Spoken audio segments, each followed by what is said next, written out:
Friends మీకు ఈ video నచ్చితే లైక్ చేయండి, సబ్స్క్రైబ్ చేయండి.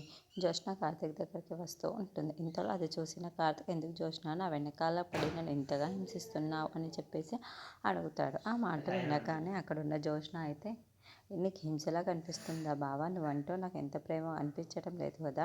నువ్వంటే నాకు పిచ్చి, నువ్వే నాకు లోకం, నువ్వే నాకు సరు, నువ్వే నా భర్తవే అని చిన్నాల నుండి నేను ఎంతగా అనుకొని ఎంతగానో ప్రేమించానో నీకు తెలియదా బావా అని చెప్పేసి అంటుంది.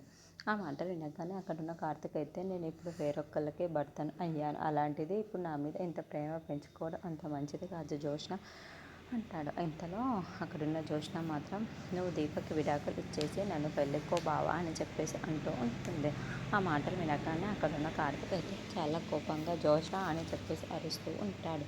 ఇంతలో అక్కడున్న జ్యోత్స్న మాత్రం, అవును బావా, దీపక్ ఏమి విడాకులు ఫస్ట్ టైం కాదు కదా, అలాగే నాకు బాధ పడడం కూడా ఫస్ట్ టైం కాదు కదా, నువ్వు జ్యోత్స్నకి దీపక్ ఎలాగైనా విడాకులు ఇచ్చేసి నన్ను పెళ్లి చేసుకో అని చెప్పేసి బతిమాలుతూ ఉంటుంది. ఆ మాటలు వినగానే అక్కడున్న కార్తీక్ మాత్రం, నువ్వేం మాట్లాడుతున్నావు జ్యోత్స్న, నేను ఇప్పుడు వేరొకరిని భర్తని అయ్యాను, అలాంటిది నిన్ను ఇప్పుడు ఎలా పెళ్లి చేసుకోమంటే మంచిది కాదు, నేను దీపక్ కూడా విడాకులు ఇవ్వను, ఎట్టి పరిస్థితుల్లో ఇవ్వను అంటాడు. ఆ మాటలు వినగానే అక్కడున్న జ్యోత్స్న అయితే, బావ నేను చెప్పేది కాస్త విను, మనం ఇద్దరం కలిసి చాలా సంతోషంగా ఉండవచ్చు, అయినా సరే నువ్వు ఆ దీపని శౌర్య కోసం పెళ్లి చేసుకున్నావే తప్ప నువ్వు తన కోసం తనని ప్రేమించి పెళ్లి చేసుకోలేదు కదా బావా అని చెప్పేసి అంటూ ఉంటుంది. ఇంతలో అక్కడున్న కార్తీక్కి చాలా కోపం వచ్చేసి, హలో మిస్ ఇండియా, ఇప్పుడు చెప్తున్నాను, నా మనసులో ఉన్న మాట చెప్తున్నాను, నేను దీపని ప్రేమించే పెళ్లి చేసుకున్నాను, దీప అంటే నాకు చాలా దీపను ప్రేమించే పెళ్లి చేసుకున్న, దీప అంటే నాకు చాలా ఇష్టం అని అనగానే ఆ మాట వినగానే అక్కడున్న జ్యోత్స్న ఒక్కసారిగా షక్ అయిపోతూ,